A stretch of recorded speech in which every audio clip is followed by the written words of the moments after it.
Hello everyone, I'm Chris Benninger, and I just want to welcome all of you to Conversations with Chris. For those of you in our studio audience, thank you for coming.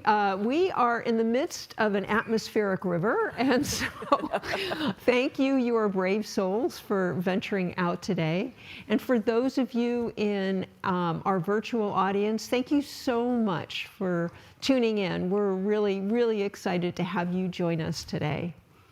Conversations with Chris is really our opportunity to give you more information about all the things that are going on at Guide Dogs for the Blind. You are part of a very large community of staff, volunteers, clients, donors. All of you make up this amazing fabric that is Guide Dogs for the Blind, and we can't do it without you. So these opportunities are just a way for us to maybe give back a little bit and make certain that, you know, you're learning as much about what's going on and what you're supporting here at Guide Dogs for the Blind. So I'm hoping you're gonna enjoy today. Today we're gonna really do an annual update. So an update of what happened over, you know, the last year, 2023. There'll be an opportunity actually for questions at the end. So for those of you in our studio audience here, just raise your hand and somebody will come over with a microphone. For those of you in our virtual audience, you can tap, you can type your question into the chat box, and one of our staff members here will read your question. So thank you.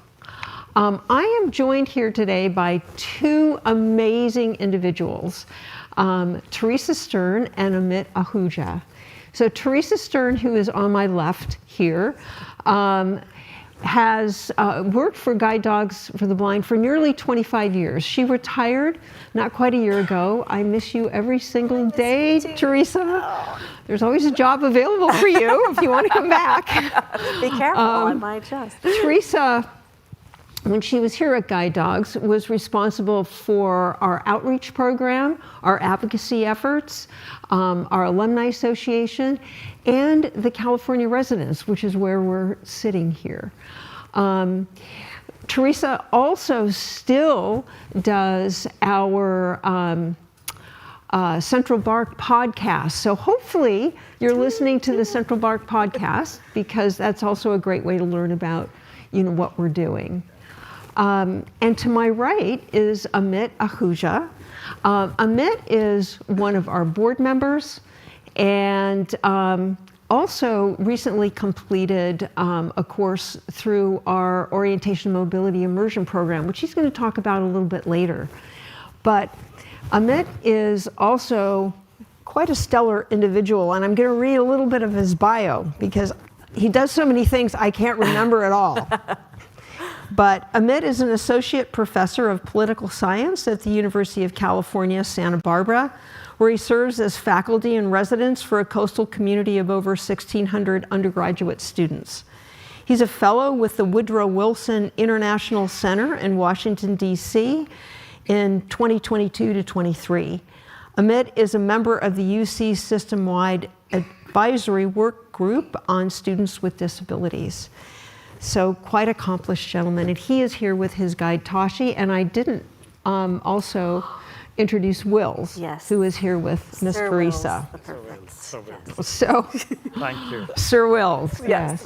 So on that note, actually let me just add one more thing. So in thinking through what would, you know, maybe be the best way to, you know, do this particular conversation, we thought it would be really great to have two of our clients here to ask questions that they feel are most important for not only, you know, clients, but all of our community to learn about. So I'm really honored to have Teresa and Amit here with me today. Well, thank you, Chris. It is certainly an honor to be here. I love everything Guide Dogs for the Blind, so I'm always feel so lucky to, even though I'm semi-retired, I get to pop in here and there to do these fun things. And thank you, all of you, for showing up today, virtually and in person. None of this work is possible, obviously, without you. But I can't believe it's 2024. I agree. Is that crazy or what? Yes. And we're still only 30. So Yes. Yeah. Well, I think I'm 31, Oh, but okay, yes, okay, close. yes, you're right. But, so I know every year so much happens at Guide Dogs for the Blind. Chris, can you kind of give us some of the highlights of 2023? Absolutely. The exciting thing about 2023 is that the mission came roaring back, which was really exciting to see. I have to say, it was tough during the pandemic. 20, 21, and 22 was challenging because of social distancing. We had to cut back on breeding. We could only serve a smaller number of clients because of social distancing and a smaller number of dogs that were bred. So in 2023, things came back, which was really exciting to see. For those of you who I know, we have a few volunteers who are here today. Our volunteers came back. We're, doing tours on campuses. Our graduations are happening, and we're going to have a graduation later today. But, we, continued with our support of over 1,700 clients in the field. We served over 200 clients either with guide dogs, canine buddies, or orientation and mobility. We served nearly 400 youth this past year. Wow. And bred 700 puppies that went out to our puppy raisers and are being raised. So we are super excited about being back. 2023 was a great year. That's awesome. Wow. That's Thank you. That is just now, Grace, just listening to that just is so amazing, and because that energy is, you can feel it on the campus here when you're here. And for me, I just want to just first thank you for making me a part of this conversation, because just being here is about being with the GDB family, and this feels like home. So It thank does. you for that. Yeah. You're welcome. I just want to sort of, all the good things which we're doing. One sort of strategic motivation that's guided us has been that we've taken a more holistic approach when it comes to the visually impaired and blind community. So it's about working with folks who are blind on different needs and across their lifespan. So just talk to us about this strategic direction. Sure, and thank you for asking that, Amit, because we call it serving the whole client. We are all, as people, multidimensional. We don't just operate sort of in one segment. We have a whole span of needs, and our needs also change over time with our age. And Guide Dogs for the Blind is the only school, really, in North America that has taken this approach, that we're really looking to serve our clients across a variety of their needs in order for them not only to be successful as guide dog users, but also, to maintain their independence and inclusion within their communities. Yeah. And so some of the things that we are incorporating into our programs that really started in 2023 are things like audiology. Ears are so important to your hearing is so important for being able to utilize a guide dog, to be able to go through life utilizing a cane. You have to be able to hear, and honestly, I think most of us don't realize when we're losing our hearing. I'm recognizing that I'm turning the TV up a lot louder than I used to. But so incorporating, audiology into our programs, incorporating physical support, technology support. We're all using technology today in order to get from one place to another. Our clients are doing the same. And also emotional support, helping our clients with the ups and downs of sight loss. It's not an easy thing. And I'll just add one other thing, and then I'm going to turn it over to you, because I would love for you to talk about your experience with this, Amit. But and it was really under Teresa's direction, we added about 5 years ago a new program, our Orientation and Mobility Immersion Program. And what we were finding is that a significant portion of the people who applied for a guide dog were having to be denied because they didn't have sufficient orientation and mobility skills. And these skills are getting harder and harder to obtain in your local community. So a good example, I grew up in Las Vegas. Las Vegas now has 2 million people, and there's one orientation and mobility specialist in all of Las Vegas.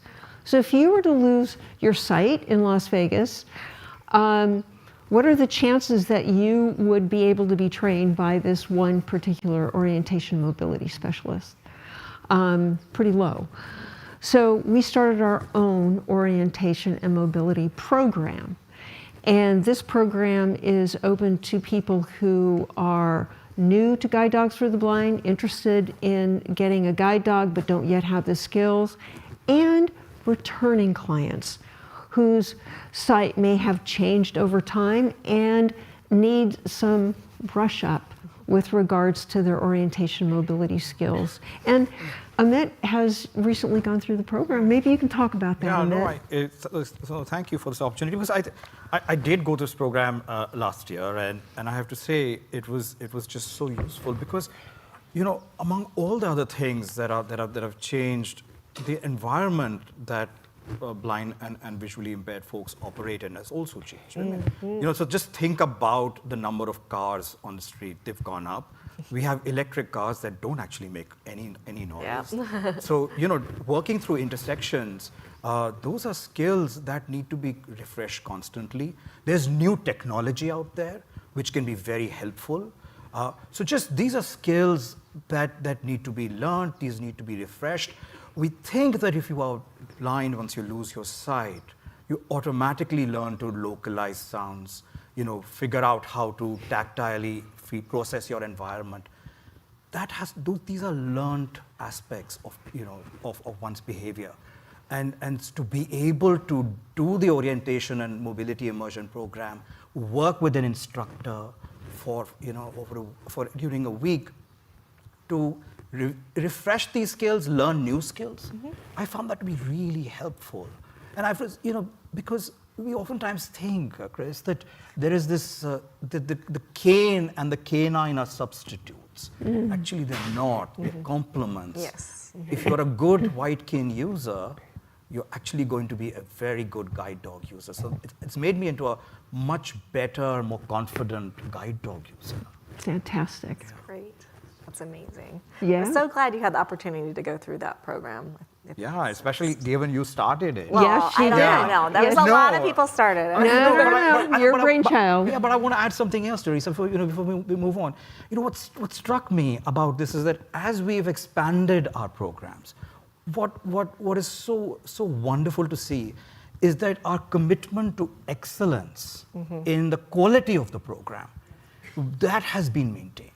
Absolutely. And that matters a lot. Yeah. We're doing more, but we're doing it at the same level of excellence. Yes. Yeah, I agree. And speaking of excellence, and really, again, that sort of whole person idea, Guide Dogs for the Blind is really known for having amazing support for clients after they graduate. So it's not just like, come on in, we give you a dog, we teach you a couple things, and you go home, bye-bye.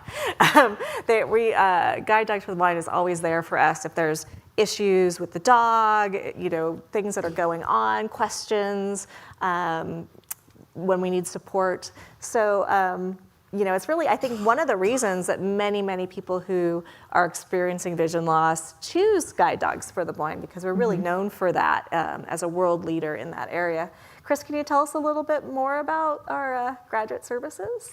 I can, and thank you for bringing that up, because I think it's something that we're extremely proud of at Guide Dogs for the Blind, and also makes us unique within our industry. Yes. Because we're not just concerned about ensuring that a team graduates, we want to ensure that a team thrives for as long as possible. And that means, over the course of that relationship, that we have, folks that are checking in on a regular basis with our teams. Make certain that, how are things going? Are there, problems that are, cropping up? Relationship with a guide dog is not a lot different than a relationship in a marriage, right? So think of it when you first got married, God damn it, he left his, the cap off the toothpaste, and how do we deal with that? So, same sorts of things happen. The two entities are learning to work together, live together, be together, take care of one another. And that takes time. And there's some bumps along the way. So our support team is there to help people through that. We also have a support center. We have people who are there on the phone to answer questions. We also have people who will visit our clients in the field. Another pillar of what we provide is veterinary financial assistance. And that is absolutely critical. For those of you who have pets, you know how expensive it is to take your pet to the vet. And just going in for a vaccine, you walk out with a bill of $500. I mean, it is expensive. And our guides are trained athletes. We want to make certain that they receive the best veterinary care throughout their lives. And interestingly enough, because of this support that we give our clients, our teams actually stay together anywhere from 18 to 24 months longer and work successfully that much longer. Because of this support and care. It makes a huge difference. It really and truly does. And I know, Teresa, I'm ready to jump in here. Yes, you have had the opportunity with Wills. Yes. Speaking of, so Wills is 10 and a half right now. And when he was only like 7, he had an issue with his knee, sort of like an ACL tear on a football player. Go Niners. Sorry, had to do that. So we were like, what are we going to do? Do we retire him when he still loves to work? Oh my gosh, he loves to work.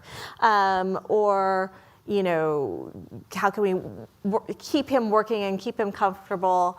And so I had some really great conversations with our amazing veterinary staff at Guide Dogs. So not only were they treating Wills, but they're also helping me through this process of, trying to decide, something that's going to really change my life, right? Am I going to get another guide dog? Am I going to retire Wills? What's going to happen? And we went ahead and we had surgery. And he made it through that just fine. And then they had him for probably about 4 to 6 months in physical therapy, underwater treadmill, the whole 9 yards. And he is working perfectly now. He can totally outwalk me, for sure. And so that absolutely, lengthened our relationship by several years. And of course, that's a great physical and practical thing, but emotionally, for me, knowing that I could do the best for my guide dog with the help of Guide Dogs for the Blind, that was, I mean, that there's no price on that. It was amazing, yeah. And I just want to jump into the, because Teresa, I mean, the other side of this thing, the VFA program, is also that, look, we know that when it comes to the veterinary care, it's expensive. Yes. And we know, we have friends, we've known people who've, over the years who've been able to be guide dog handlers because of this program. That's right. Had it not been for the program, they may not have been able to have a guide dog. So it allows us to be more inclusive. Yes. Reach out to more people. Yep. But I think there's something else which is, as you were just saying, that it sort of struck me as something very, very close to my heart. Look, we take a broad approach when it comes to training the clients. But something that I think has, which makes GDB very special, is that it also has a long-term commitment to these fabulous creatures who are a part of our life. Yes. The VFA program ensures that they have a good life, they are looked after, medically they are fit, and all their needs are met. I think that's really important. Tashi is 12 years old now, and we are still a team. And I'm just really grateful that he's had a good life, and he continues to have a high quality life.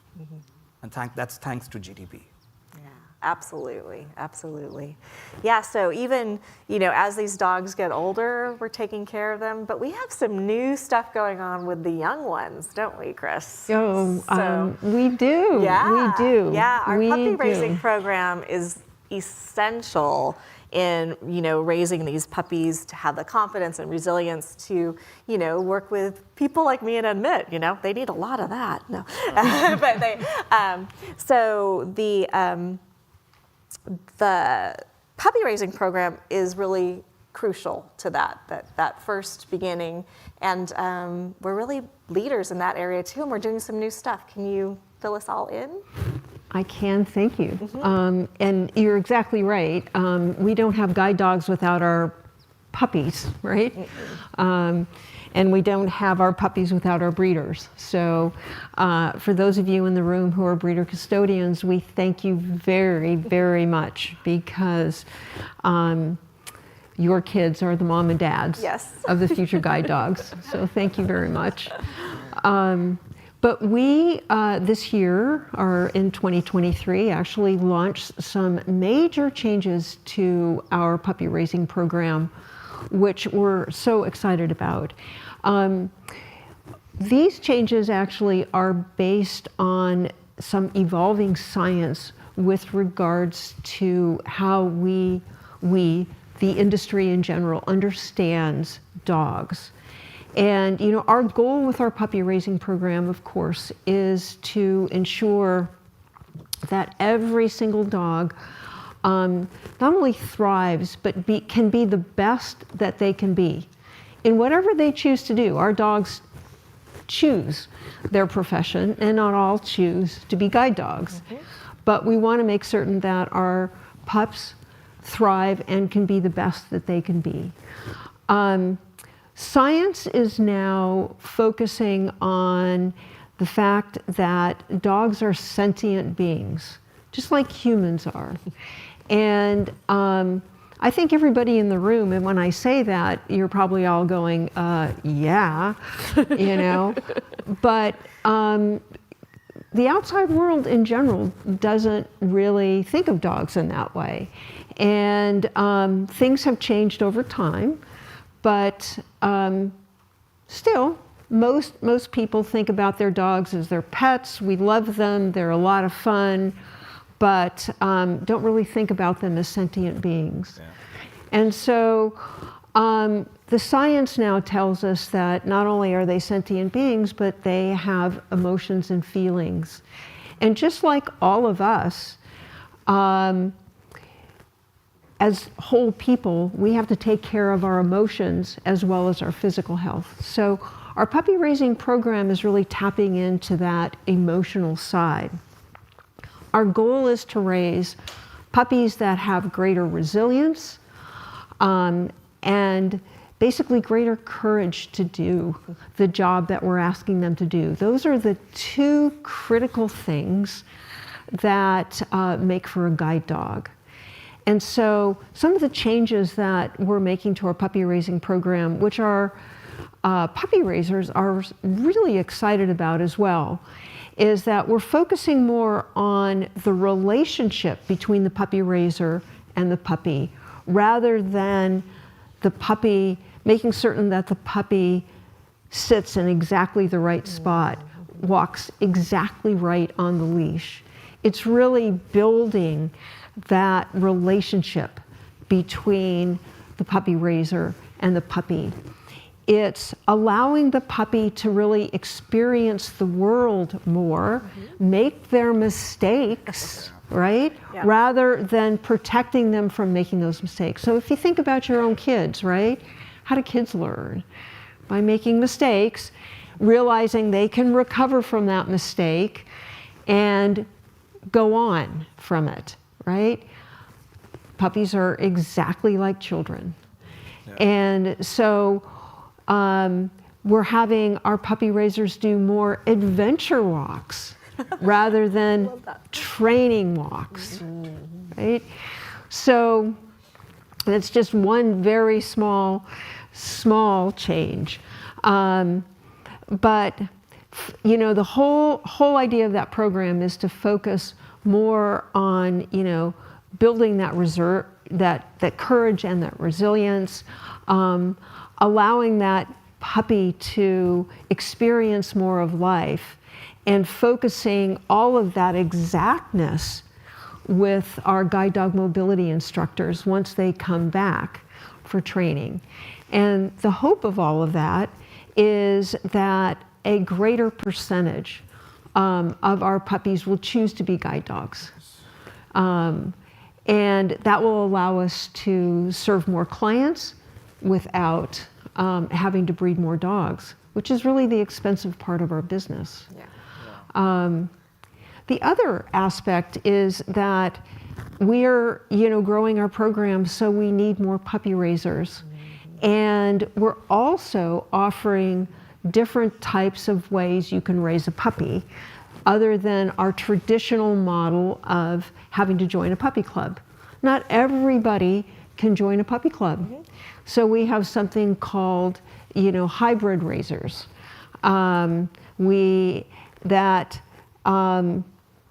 It's a little bit of a hybrid program where you're raising part of the time on your own and part of the time you're checking in with guide dogs. We actually have another model where raisers are raising puppies on their own without having to join a puppy club. And this is bringing more people into the fold, which is great, and the puppies are thriving. So it's exciting to see these changes, and we have very, very high hopes. These puppies now will be coming in for training probably in about another 9 months. We've been part of this program, and we're all excited to see what's going to happen. Yeah, Yeah, it's exciting. it's very exciting. Yeah. Yeah. Chris, I have to say, I love the idea of courage and resilience, but I have one request to make. Please. Okay. Especially for puppies who are going to be matched with professors or teachers of any variety or manner, please, can you teach them not to snore when the faculty is teaching their class? I love Tashi. He's my best buddy. But you know, in the middle of my class, when I'm trying to make some really important arguments, he snores loudly, and I'm thinking, you're my buddy. I mean, you know, that's no vote of confidence. So please, you know, courage, resilience, and no snoring in the middle of the class. Oh, all right. I don't know if that's sort of the general trait, or it's maybe a little bit about you, my friend. I think maybe it has to do with the training of and the I professor. thought I was with friends. Yeah. Maybe you need to spice it up a little bit, right? Keeps me honest, yeah? Yeah, it keeps you honest. Yes. Exactly. No, but jokes aside, I'm very, very excited about the new talent that's coming into the organization. Our research is expanding, and that's something that's very, very dear to me. So tell us about these new research endeavors that GDB is undertaking. Oh, I'm excited, really excited to talk about that, and thank you for asking. So, again, this is something that sets Guide Dogs for the Blind apart. In 2023, we established a canine research program. We hired an amazing individual, Dr. Sarah Boissiere, who comes to us with a background not only in canine research, but also dog cognition. She ran a dog cognition lab on the East Coast for a number of years. And she is helping us really step into the 22nd century with regards to understanding, our dogs and helping them, again, become the best that they can be in service to our clients. So Dr. Boissiere started with us just last July. On her team is Dr. Lena Fang, who has been working with guide dogs for the last couple of years and has a PhD in dog behavior. So they're a powerful team together. And they are two individuals who have helped us reshape our puppy raising program. So that's one thing that they've been able to do just in the short time that they've been here. But we're really looking to take this research essentially to the next level.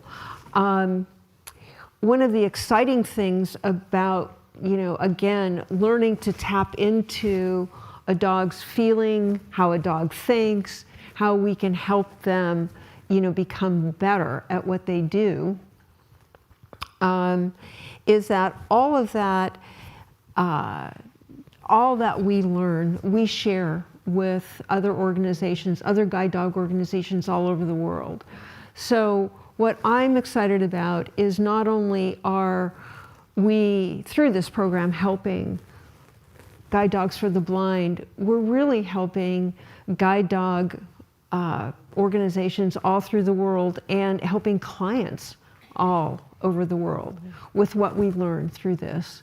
So it's an extremely exciting program. One of the other, again, there's so much that's going on, but maybe a little tidbit that people would be interested in. We're also, doing a longevity study, a health and longevity study with regards to our dogs. And we are collecting data not only from our dogs that are guides, but our breeders, canine buddies, and career change dogs. We want to see not only how well they have done either when they're working or sort of in the early stages of their life, but we want to also see what's going on at the end stages of their life. How long they're living, what sort of diseases our dogs are having, because that is going to help us at the front end with regards to our breeding. Because again, we're breeding for health and temperament. Yeah. So the more that we can do to support the overall health of our dogs over the course of their life is going to make a significant impact as well, and help our dogs continue to work for a longer period of time. And one of the things that maybe I can ask Teresa and Amit to talk about, because we talk about, we would like to keep our teams together for as long as possible, is why that's important and the challenges of retiring a dog. And I'm gonna cry. You're gonna make me cry too, stop it. Yeah. Yeah, well, Will's is my fourth guide dog. So, so I have had to do retiring in the past, and and he's getting to the age where that's like on the table. He doesn't know yet, so don't tell him. But at some point, you know, he's getting up there. He's still working great, but you know, it's really important, again, as part of a team, it's both of us have to be comfortable with what we're doing. And, you know, I need to be his ally and his advocate. But I think that retiring a dog, it's a difficult situation.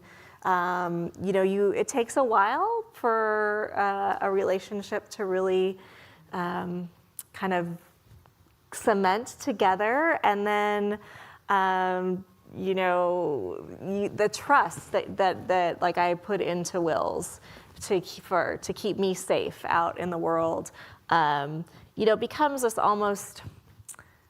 Oh, I'm going to sound silly, but it's sort of it's almost a magical sort of spiritual bond where, you know, we really know each other, and he knows what I'm thinking, and I know what he's thinking, which is usually that he's hungry. But but yeah, so to sort of to have that relationship as long as possible is huge. It's huge. And to interrupt it with something that is preventable, you know, it is a complete sort of waste of resources, right? So I think, you know, having the services that we have with the VFA and the graduate support, all of that is so important. And Guide Dogs really understands that the two of us are this sort of symbiotic thing. It's not just me and Wills. It's the two of us are kind of our own. You're a team. Our own entity, our own team. Yeah. So. Yeah, no, that's a difficult one. I mean, how do you retire a part of your soul? Yeah. Because that's what they become. Mm-hmm. That's who they are. Mm-hmm. Tashi is my first guide. You know, his face is drawn on my heart. When we walk, I now see him slowing down. Mm-hmm. I know he's going to retire. I know his. You know, there's some things that my rational mind processes, mm-hmm. but as I said, you know, how do you retire a part of your soul? Mm-hmm. You know, that bond is something that I can't capture in words. And I think anyone who is a guide dog handler, who's part of a team, knows this, will share this sentiment.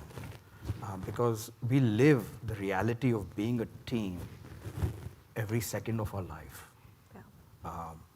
So, you know, there is a lot to be said about keeping these bonds going, because it's not easy to move to a next dog. Mm-hmm. There is a very real emotional side to this. Yeah. And it's one of the most beautiful things that any human being will ever have the privilege of experiencing. No two ways about it. Yeah, absolutely. Yeah. Thank you, guys. Oh. Yeah. Chris.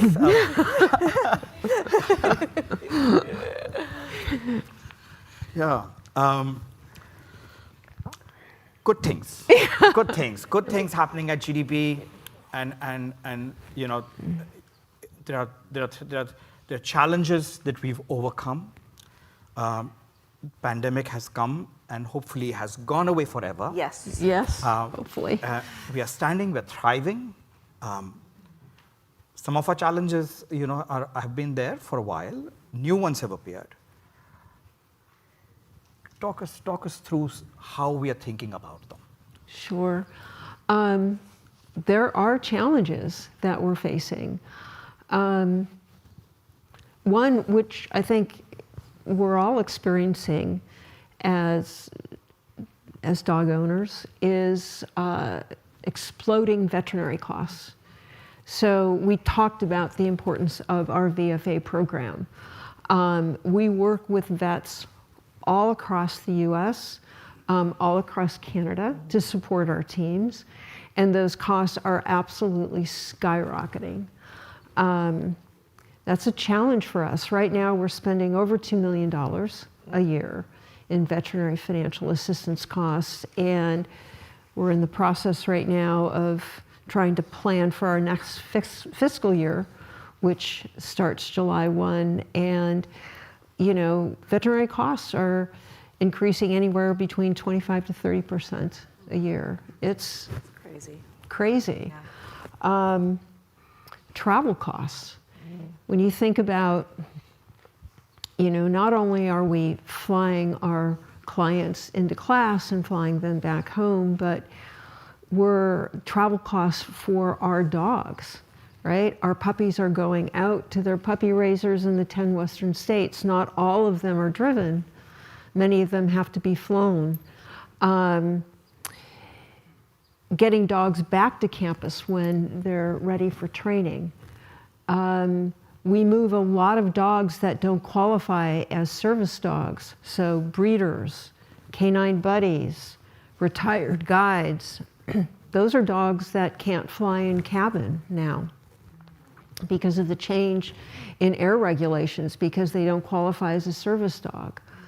So that is a challenge for us because we don't particularly want to be flying our dogs in cargo. So transportation, not only how we get there, but the cost of getting there is just, again, skyrocketing. And I think, you know, I'll just mention one other thing that many people aren't aware of, but the access barriers that our clients are experiencing. So how many people, you know, actually use, you know, Uber or Lyft or, you know, some sort of ride share? I mean, it's very, very common. For most of our clients, that has become a real barrier because rideshare, Uber and Lyft, once they see you're standing there with a guide dog, oftentimes won't even stop, or they'll deny you access, even though it's against the law. It's against the law to deny access. But this has become such a problem now that it is one of the barriers to getting a guide dog. Or a service dog. People are choosing not to get a guide dog even though it would be in their best interest because they can't use rideshare. So it's a huge, huge problem.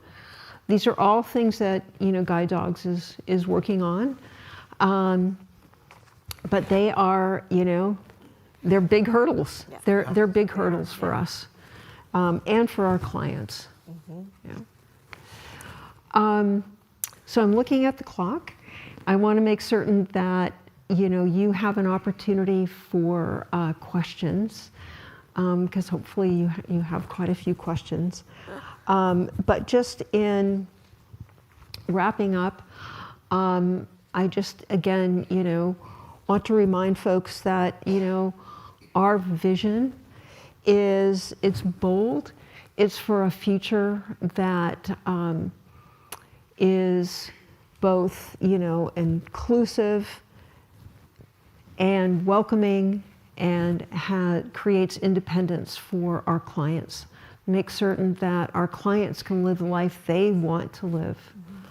And that Guide Dogs for the Blind is really committed to a lifetime of support. And we're very, very unique in this space. But we can't do that without all of you. And I thank you for your support because Guide Dogs for the Blind does not charge for its services. We do not receive any government support. We're completely dependent upon our community for support. So thank you very, very much for all that you do because you make this mission possible. Absolutely. Absolutely. Yes. Thank you.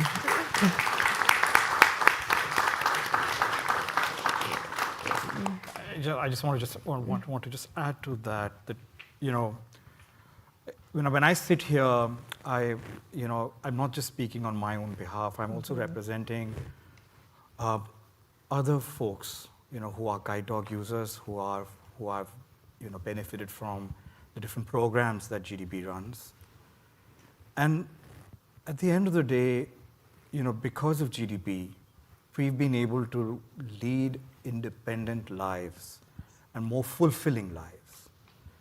I'm here, and I'm not just saying in terms of just being present here, but also at this stage in my life, because I have felt that transformation.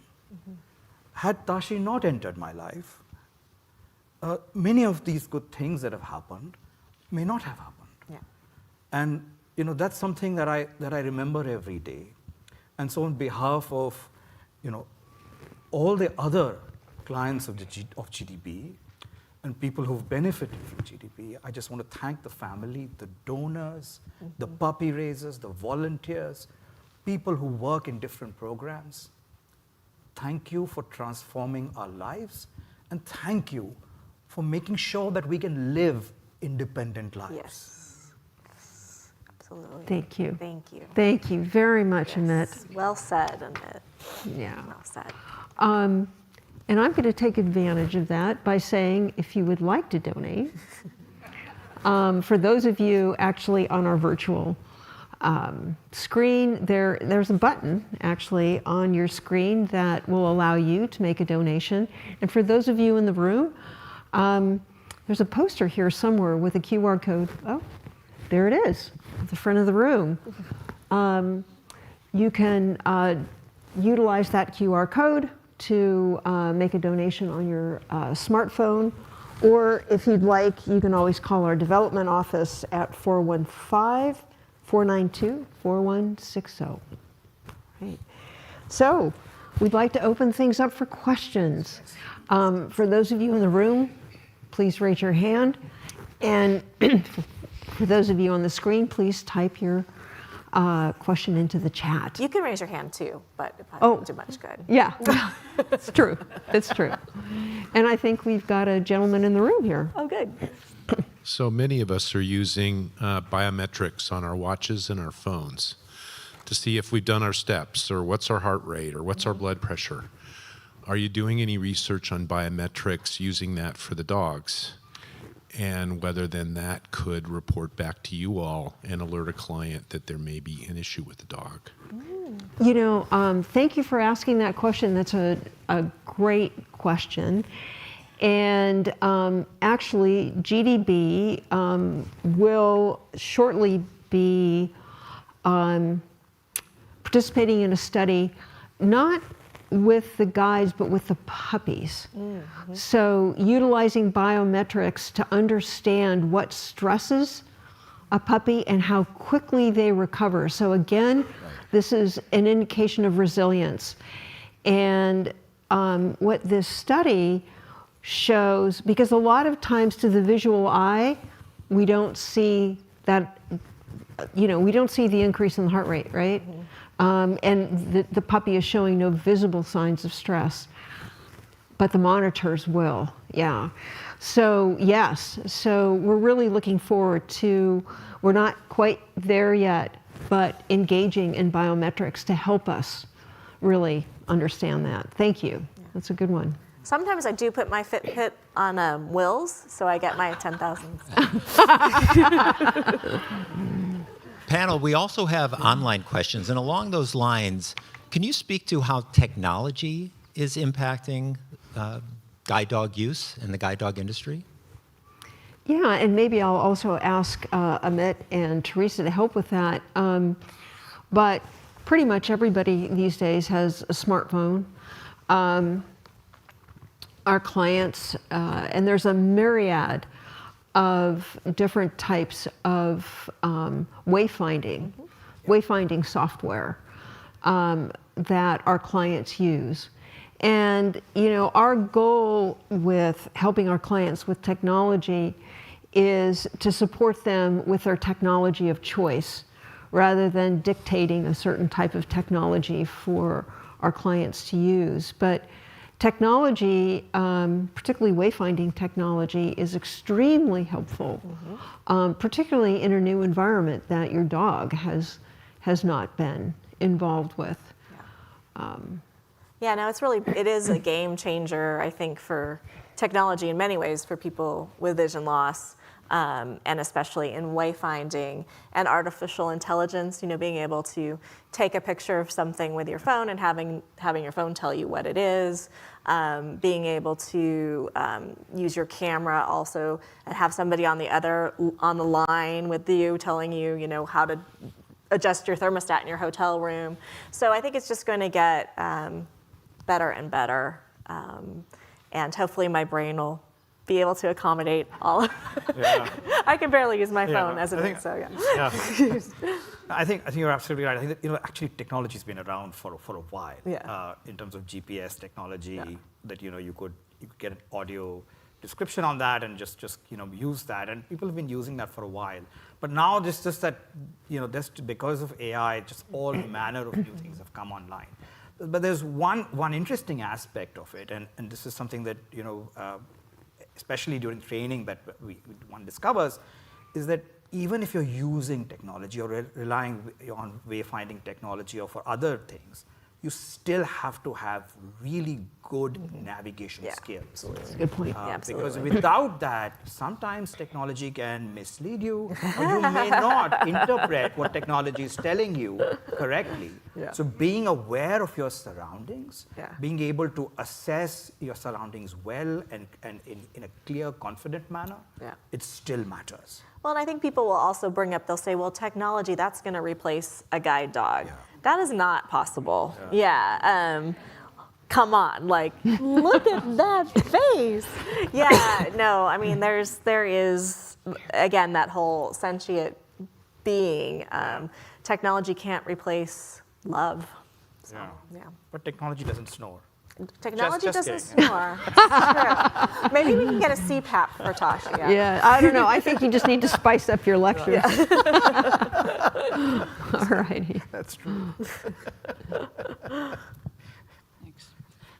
First of all, amazing. Thank you for Thank you. taking your time and sharing your stories and your little furry beings. I'm curious, aside from the medical issues that happen with dogs, what are there trends that you notice around how long a dog is able to work and sort of themes separate from the medical issues? That's a great question. I think, where we see more of the trends or challenges is in getting that dog from a puppy to a guide. Once those teams are working, we have a very, very, very small number of teams that end up having to come apart within 1 or 2 years. But it's very, very small. Once the teams are working, they're working, and they're usually doing really well. But, this is where, the challenge of breeding. And so as our client populations have been aging, we're all aging, we're all living longer, we're breeding a dog that is more manageable, easier to handle. So you notice that we don't have a German Shepherd up here. They're wonderful, wonderful, wonderful, very smart dogs, but it takes a much more experienced handler to manage a German Shepherd. So Labs and Goldens are easier to manage, and we're breeding that manageability into them. Now, what comes with that is a softness, and what oftentimes goes away is the courage. So finding that right balance between, having a manageable dog that has the courage to do the job. And unfortunately, I wish it were an exact science. So from that standpoint, but thank you. Yeah. Very good question. I have 2 very small questions. First, what is the minimum age that someone can apply for a dog? And secondly, have you started to but is it possible to train smaller dogs to be guide dogs? Oh, that's a great question. So we say that the minimum age is 16, but we have served clients as young as 14, and we actually have someone applying right now who's 12 that we're considering. What we're looking for really is the maturity to manage that relationship, because you have to feed your dog, you have to relieve your dog. Mom and dad can't be doing that because you have to build that relationship, right? We have no upper age limit. You know, we regularly serve individuals in their 90s, which is really great to see.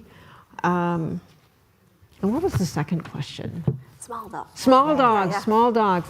So I will just say that, you know, with regards, you know, part of guiding, you have to have tension on the handle, right? So, because otherwise, how are you going to know where to go? So there's a certain amount of mass that the dog has to have. So a 25-pound dog is just not going to have enough mass, really, to create that tension, you know, on the handle. And, you know, size makes a difference too, right? You know, you can't have somebody that size because the harness handle would be super long, or you'd have to be super short. Yeah. So The mechanics don't yeah, quite work. yeah. But we do have a range, you know, from dogs that are 40 pounds to dogs that are 80 pounds. Yes, So we we do have do. quite a range. Yeah. And I've noticed a lot like more in that 40s Yes, lately. we Yeah, have. I think people like them because they're easy on buses and airplanes and that kind And they're sort of matched to clients based on size, you know, Yeah. in that sense. And but you know, also just on another dimension to that, and I think both, I mean, Teresa and I both sort of experienced this at different points, where you know, we are in a situation where the dog will just disobey, and they're trained for intelligent disobedience. And at that time, the dog needs to be of a size that they can stop your you. motion. Yeah. Yep, that's a good point. Yeah. To prevent you from Yep. entering in a situation which is potentially dangerous. Yeah. Yeah. So for that, you need a dog who has that kind of size and mass. Yeah. Yeah. So we're running out of time. People in the back are going, I want to thank everybody for being here today. We have a short video from one of our clients, Brian Mucho, and his dog, guide dog Mannix, that we want to show you, that I think you'll really enjoy. I love that. So thank you all. Thank you. Meet Guide Dogs for the Blind client Brian Mucho. He leans against a tree as he sits on a green lawn in a park. His yellow lab guide dog is in his lap. My name is Brian Mucho, and my guide dog is Mannix. We are currently living in Washington, D.C., and attending law school at Georgetown Law.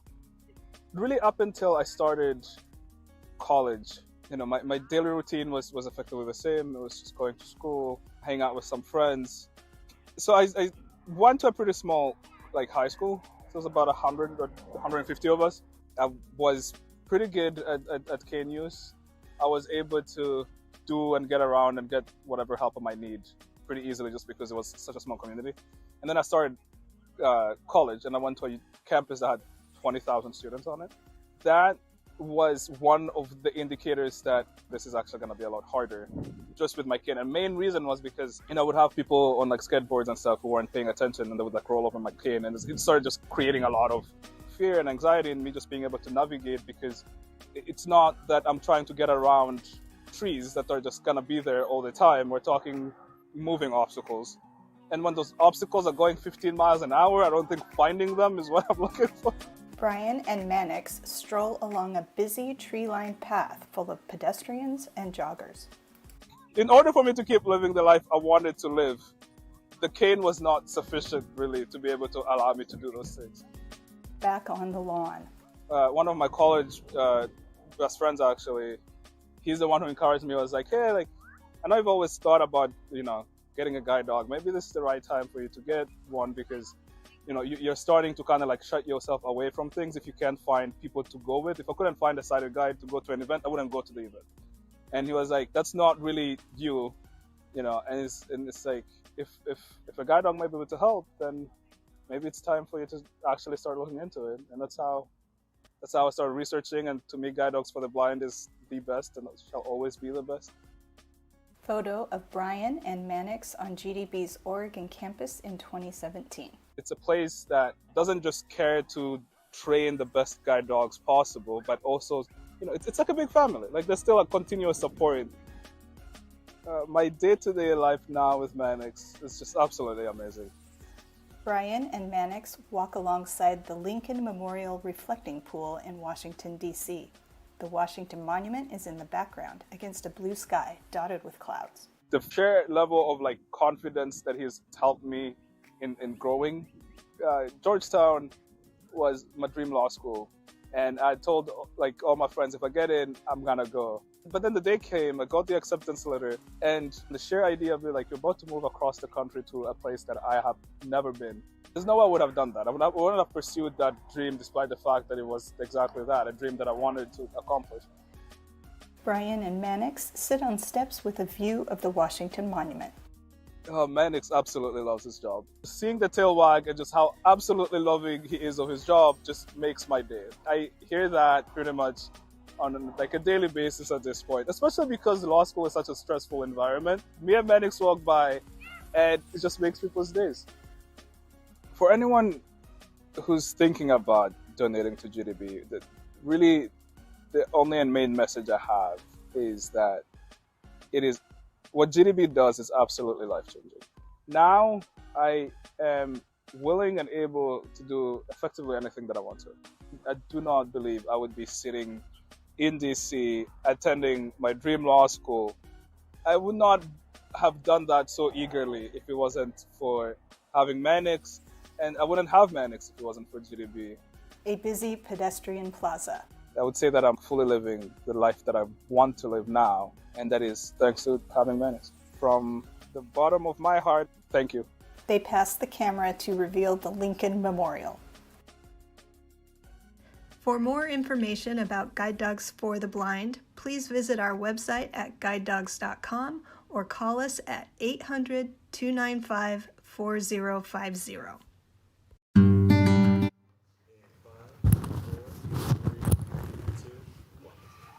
All right, thank you all so much for joining us today. For those of you in our virtual audience, we're going to be taking about a half-hour break. Hopefully you'll come back and join us at 1:30 for graduation. Always something that touches the heart and is the pure demonstration of our mission. And for those of you in the room, we have a light lunch for you, hopefully to, tide you over till graduation at 1:30, which will be back in this room. Thank you all for being here today, and thank you all for your support. We can't do it without you. Thank you. Thank you.